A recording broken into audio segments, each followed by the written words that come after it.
Mom told me the family trip was postponed until next year. We just can't afford IT right now. She sighed. Then I saw their beach photos on Facebook. Family time too's priceless, she wrote. I didn't respond. When they got home the week after, the text came late at night. Sweetheart, we need to talk about the trip. We've decided to postpone it until next year.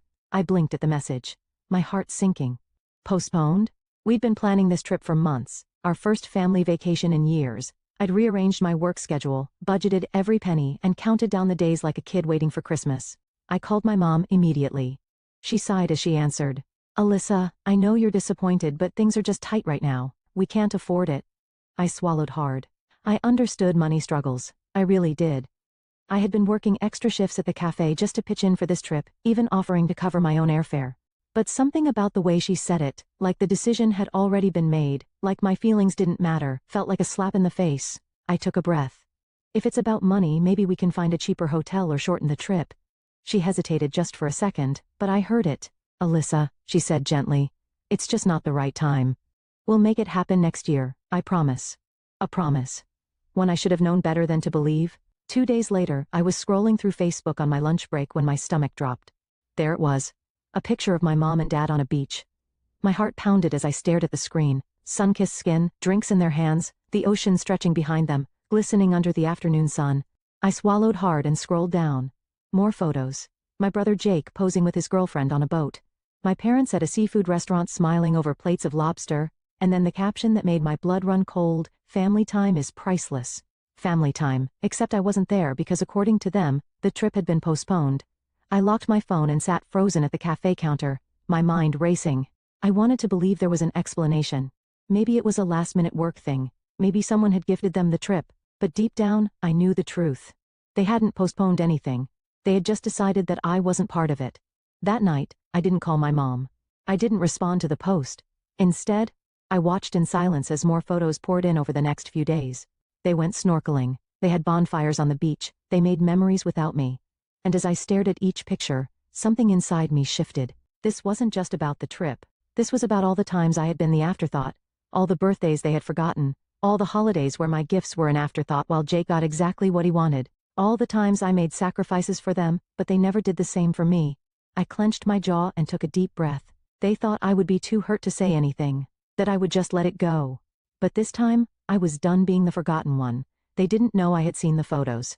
So when they got home a week later, I was waiting for them and I had a plan. I heard the taxi pull into the driveway and watched from the kitchen window as my mom, dad, and Jake stepped out, dragging their suitcases behind them. They looked tired but happy, sun-kissed from their postponed trip. I clenched my jaw, forcing myself to stay calm. They didn't know I had seen the photos. Not yet. The front door swung open, and my mom was the first to spot me. Alyssa, she said, her voice overly bright. Oh, sweetheart, I missed you. How have you been? I folded my arms. Busy, I said flatly. My dad walked in behind her, setting his bags down. That's good. How's work? I let out a short, bitter laugh. Work. That was all I had done. Work and scroll through their pictures while pretending I didn't exist to them. Jake yawned, stretching his arms. Man, I'm exhausted. Traveling takes it out of you. He turned to me with a smirk. Hope you held down the fort while we were gone.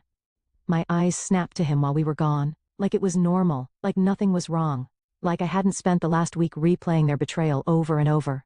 I took a deep breath. No more pretending. I turned to my mom, my voice eerily calm. So, how was the trip? She blinked, hesitating.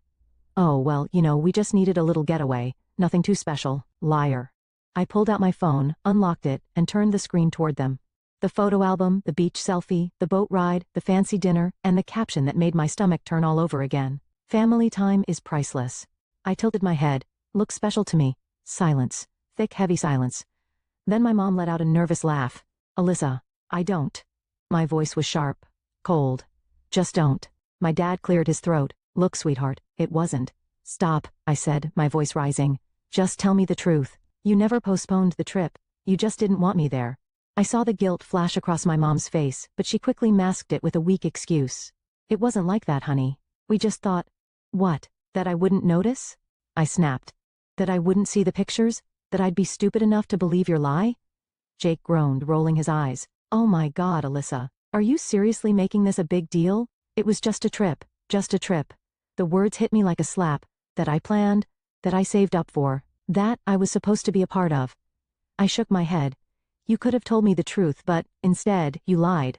You made me feel like I wasn't worth bringing. Jake scoffed. You're being dramatic. I let out a bitter laugh. No, Jake, I'm finally being honest. My mom stepped forward, reaching for my hand. Alyssa, please.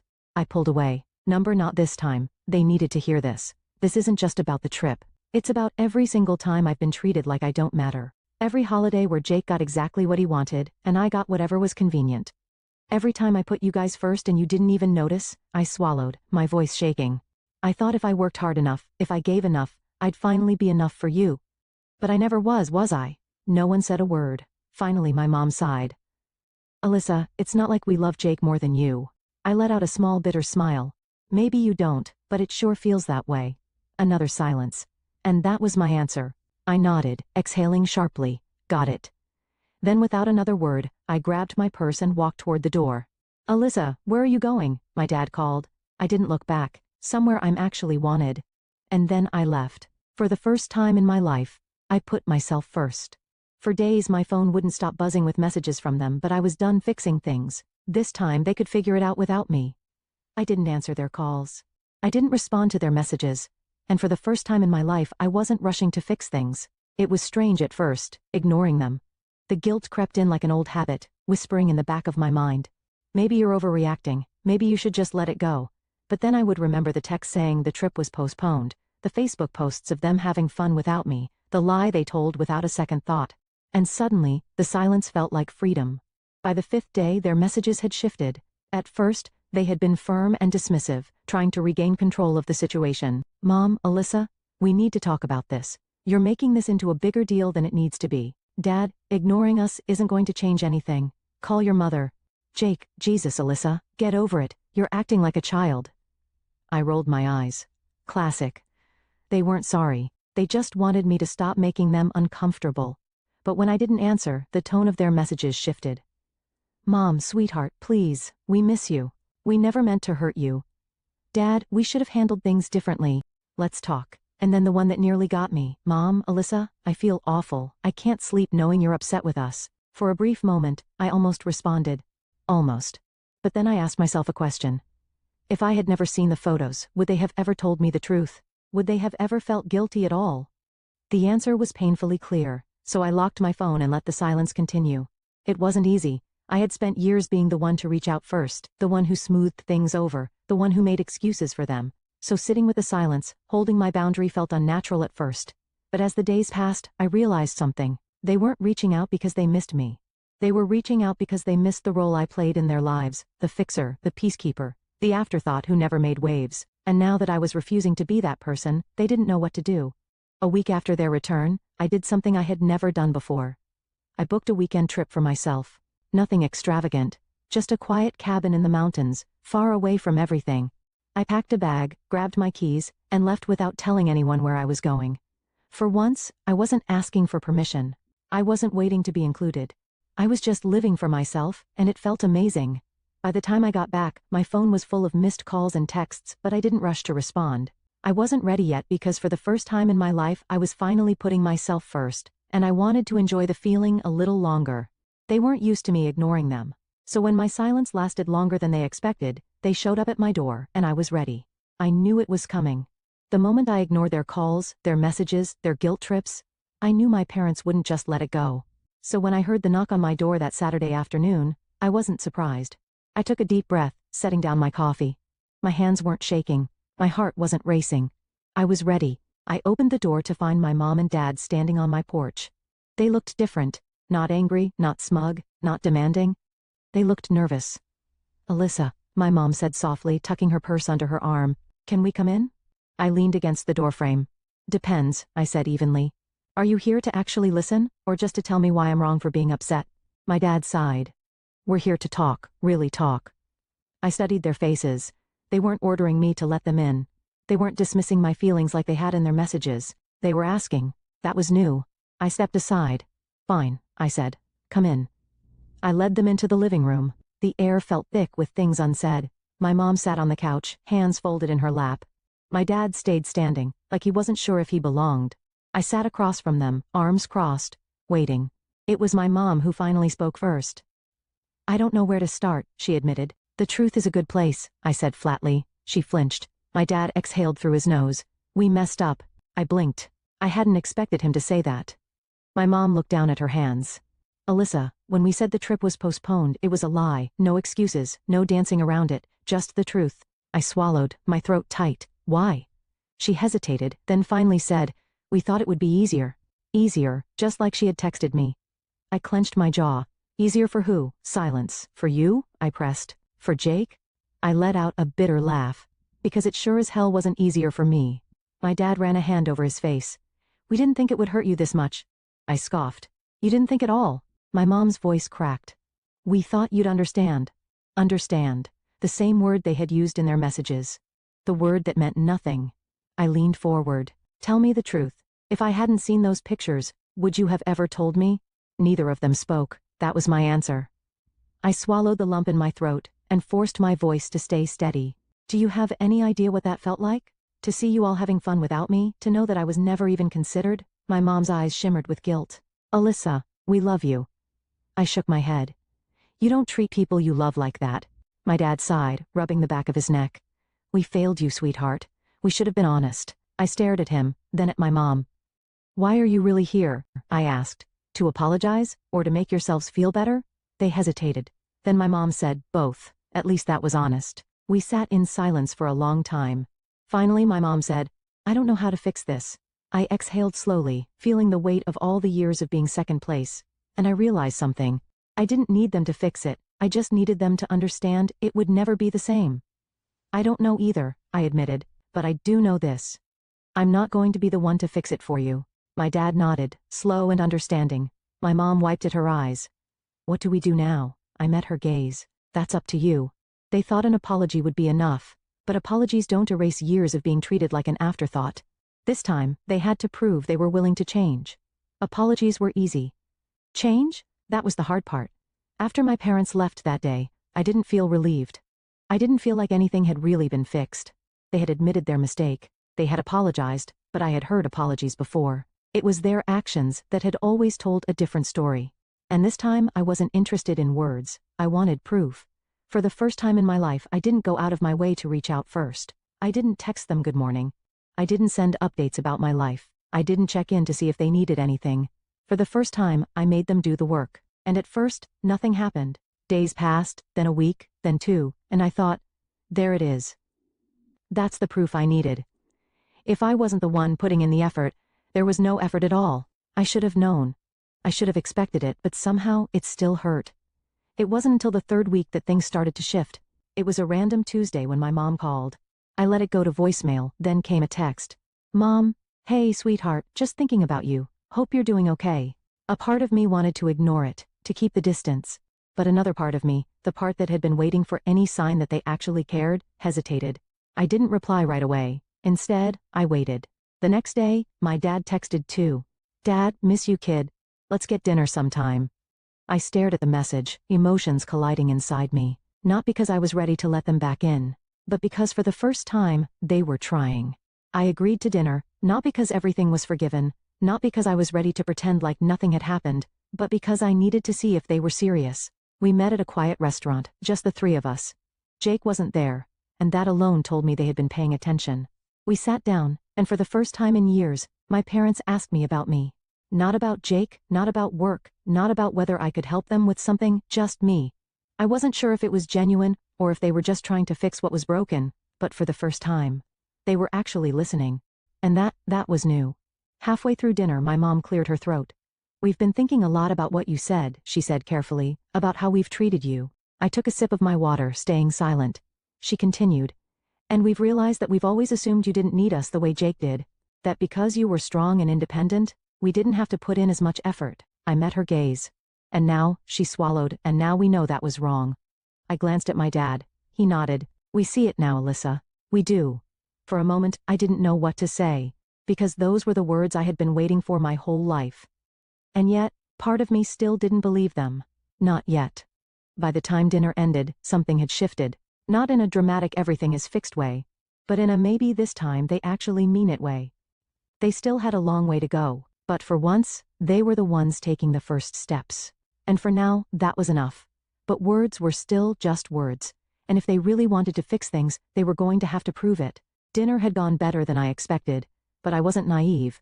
I knew that one meal, one conversation wasn't enough to undo years of being treated like an afterthought. I wasn't looking for a quick fix. I wasn't looking for another empty apology. If my parents truly wanted to change, they had to prove it. The first real test came a week later. It was my birthday. And if history had taught me anything, it was that birthdays in our family had never been fair. Jake's birthdays were always a big deal. Parties, gifts, dinner reservations at whatever fancy restaurant he wanted. Mine, a card, maybe a phone call, if they remembered. So I told myself I wouldn't expect anything this year. I told myself I wouldn't care. And yet when I woke up that morning, there was still a small part of me, the part that still wanted to believe they could change. That hoped. And this time, they didn't forget. At exactly 10 a.m., there was a knock on my door. I frowned, setting down my coffee. I wasn't expecting anyone. When I opened the door, I saw my mom and dad standing there, holding a cake. My breath caught. They had never done this before. "Happy birthday, sweetheart," my mom said, offering me a tentative smile. I blinked at them. "You remembered?" My dad let out a small chuckle. "Of course we did." And for once, I believed them. They didn't just drop off the cake and leave. They actually spent the day with me. We didn't do anything extravagant, just a quiet afternoon at my place, talking, catching up, eating cake that was a little too sweet, but still perfect because it was mine.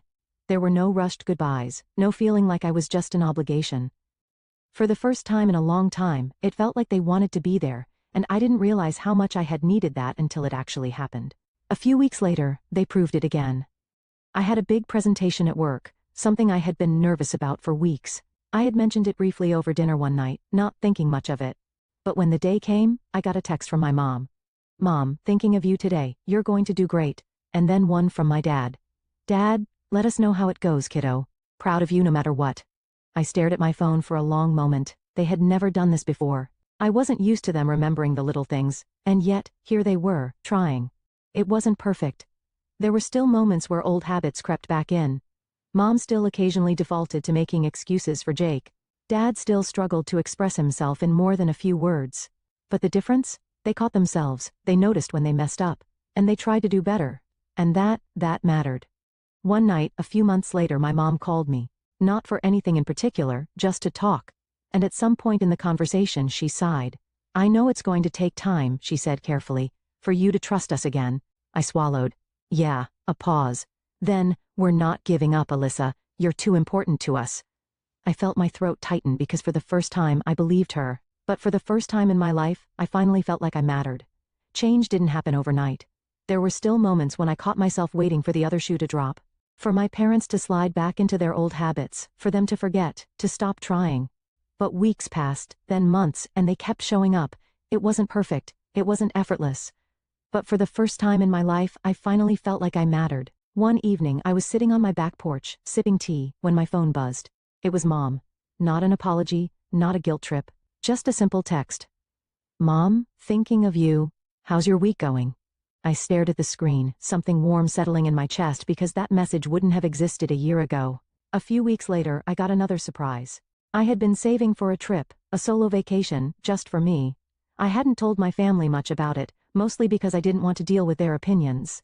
But then, one night at dinner, my dad asked, "So when's your trip?" I blinked. "You remember?" He smirked.